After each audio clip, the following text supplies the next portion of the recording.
গত ৩-৪ দিন ধইরা খুব সমস্যার মধ্যে আছি। সমস্যাটা হইল গিয়ে আমার মুতার সমস্যা। বারবার টয়লেট যাওয়ান লাগতেছে আর মতন লাগতেছে। এইবার মনে হয় ডাক্তারের কাছে যাওয়ান লাগবো। 2 বছর হইয়া গেল ডাক্তারের উপর পিএইচডি করছি। হালার কোনো ছাতা পরা রোগীও দেখি আমার কপালে জুটে না। ডাক্তার স্যার, আমার মুতার অনেক সমস্যা।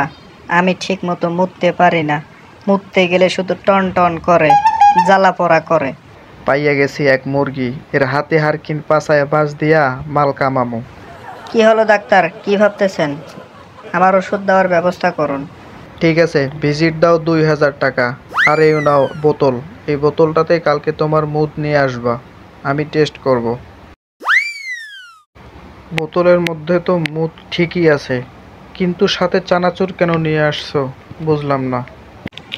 কেন স্যার, আপনি তো কালকে বললেন যে আমার মুত টেস্ট করবেন, তাই আমি ভাবলাম খালি মুত নিয়ে গেলে কেমন দেখায়, তাই সাথে করে চানাচুর নিয়ে আসলাম। খেয়ে মজা পাবেন।